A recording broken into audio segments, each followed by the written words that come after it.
2分鐘後，來往荃灣同埋尖沙咀嘅234X，成日都有啲人嫌佢唔夠快，好多人都話呢條路線對唔起佢個 X 字啊。X 即係代表 Express 啊，到底呢條線有幾 Express 呢？我哋一齊嚟體驗一下啦。咁我今次乘搭嘅班次就係星期六中午12點45分，由荃灣灣景花園開往尖沙咀摩地道嘅班次。首先喺總站呢一度咧就上咗5位乘客先嘅。喺總站開出之後，呢條路線咧就會沿住青山公路去行駛啦。喺2分鐘後，下午12點47分抵達咗麗城花園第一期嘅巴士站。喺呢度咧本身已經見到係好長嘅人龍喺度等緊我哋呢架234X 嘅巴士啦。而喺呢架巴士上客期間咧係 keep 住都有啲客咧係行緊嚟搭車嘅。咁所以最後咧喺呢一個站咧係上咗34位嘅乘客，你冇聽錯，係34位嘅乘客，已經係全條線上得最多客嘅巴士站啦。而家總客量咧就上升到去39位嘅乘客啦。而呢條路線之所以能夠喺麗城一帶咁樣吸引到啲乘客去乘搭，可能都係因為咧麗城呢度其實唔係好近地鐵站啦。如果你要去搭地鐵出去九龍市區嘅話咧，基本上係必須要搭一程小巴或者一程巴士再去轉地鐵嘅，咁樣咧係有啲唔方便啦。所以咧都好多乘客咧係會選擇直接由麗城呢一帶咧搭呢一條234X 路線，咁就可以出到去九龍市區噶啦。好啦，我哋呢架巴士離開咗麗城花園第一期呢個巴士站之後咧，就會繼續沿住青山公路去行走啦。再喺3分鐘後，上午12點50分抵達咗荃景圍天橋嘅呢個巴士站啦。喺呢度咧都上咗12位嘅乘客，而家總客量咧就去到51位嘅乘客啦。咁而家我哋呢架巴士已經完成咗喺青山公路嘅部分啦。我哋咧之後一直繼續沿住青山公路去行走，去到前面大涌道交界嘅路口咧就右轉入去大涌道啦。然後再喺離開咗上個巴士站4分鐘後，喺下午12點54分抵達咗大涌道福來村呢一個嘅巴士站。喺呢個站咧就上咗15位乘客，落咗3位乘客，而家總客量咧就已經去到66位嘅乘客啦。之後我哋呢架巴士都係繼續沿住大涌道去行駛，然後呢，我哋就會抵達我哋喺荃灣區嘅尾站。你冇聽錯啦，其實呢條路線呢好快就會完成咗佢喺荃灣區嘅部分噶啦。我哋呢喺2分鐘後，下午12點56分咧就抵達咗祈德邨新村嘅巴士站啦。咁由於呢一度咧係有啲放送事故啊，所以咧我就 lost 咗中間嘅片段啦。咁我唯有擺一啲喺祈德邨新村巴士站嘅 footage 取代咗我個行車片段啦。咁我哋喺呢一個站咧其實係上到25位嘅乘客嘅，所以而家總客量咧就上升到去91位嘅乘客啦。咁離開咗呢個巴士站之後呢，我哋就會上公路噶啦，經翻荃灣路葵涌道咁樣去翻美孚嗰邊嘅。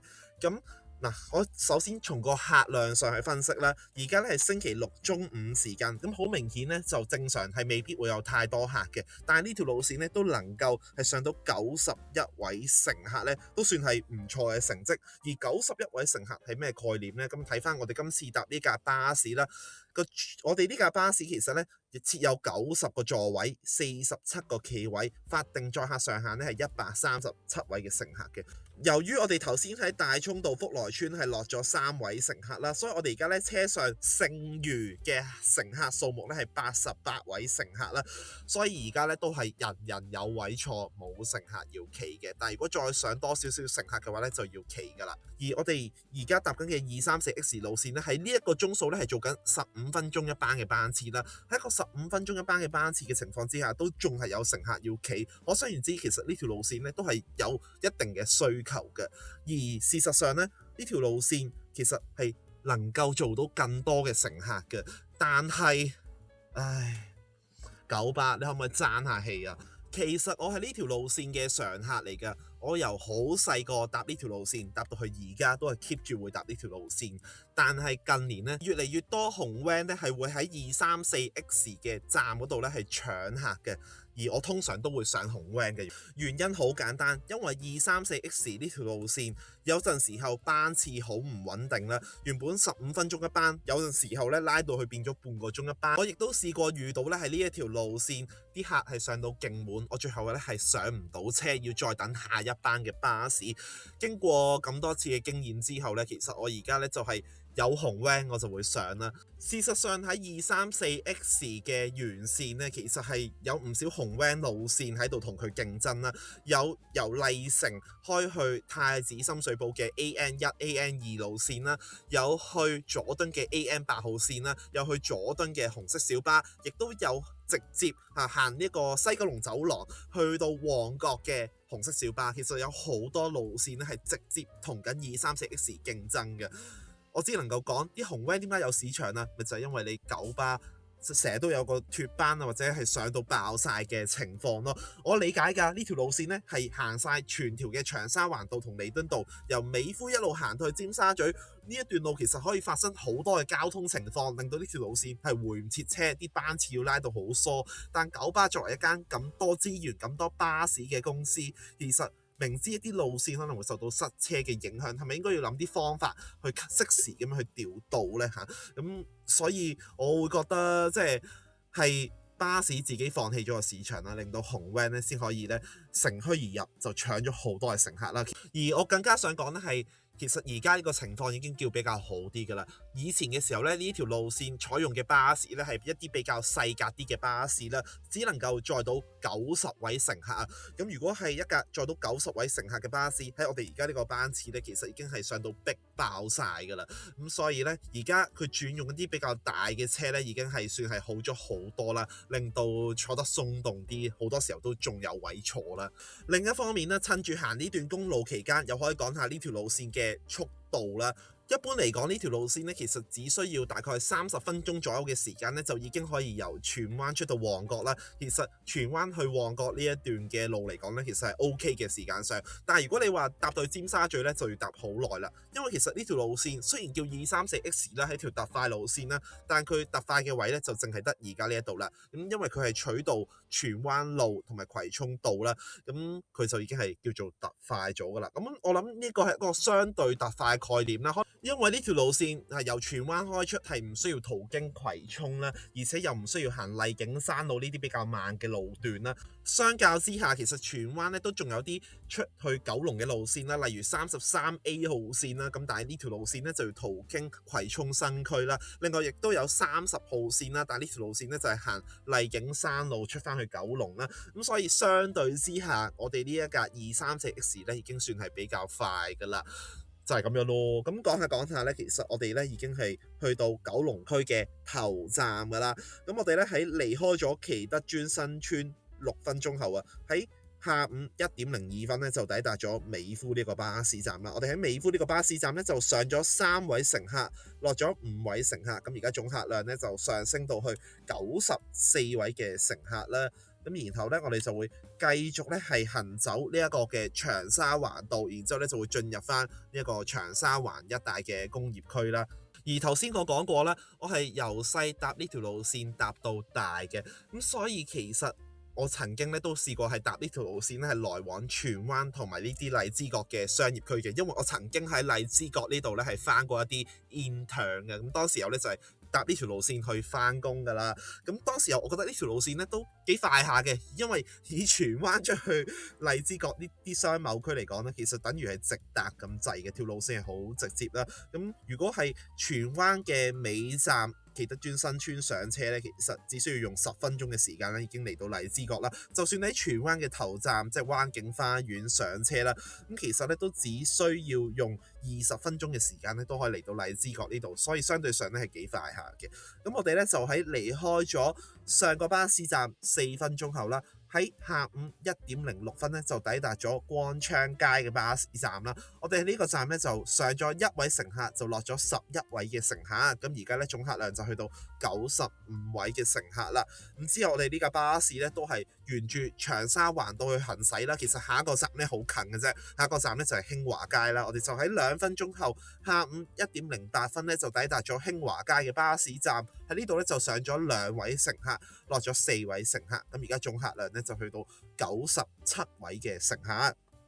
咁然後呢，我哋同樣地都係繼續沿住長沙灣道去行駛，然後呢，再係1分鐘後啊，下午1:09分抵達咗元洲村嘅巴士站。咁喺呢個巴士站呢，就上咗3位乘客，落咗1位乘客。咁而家總客量呢，就上升到去位嘅乘客啦，終於過100位乘客啦。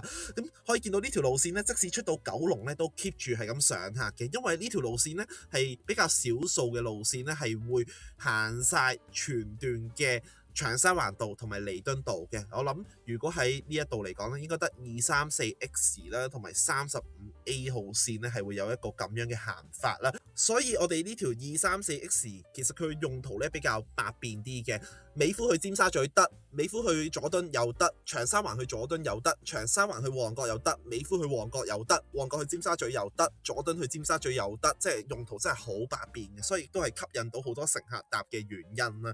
好啦，離開咗上個巴士站之後，我哋繼續咧沿住長沙灣道去行駛，再喺3分鐘後，下午1點12分咧就抵達咗九江街嘅巴士站啦。喺呢度咧就上咗1位乘客，落咗2位乘客，咁而家總客量咧就上升到去101位嘅乘客啦。咁其實九江街呢個站咧都係我以前一個咧經常會落車嘅巴士站嚟嘅，因為曾經咧我都喺呢一度附近咧就返過一啲嘅 intern 嘅，咁我就會由荃灣就搭234X 就嚟到九江街呢一度咧，然之後落車就行去返工啦。好啦，我哋又繼續講翻個車程先啦。咁我哋咧繼續沿住呢一個長沙灣道去行駛啊，再喺2分鐘後，下午1點14分抵達咗欽州街呢個巴士站啦。咁喺呢個站咧就上咗1位乘客，落咗14位嘅乘客，而家總客量咧去到102位嘅乘客啦。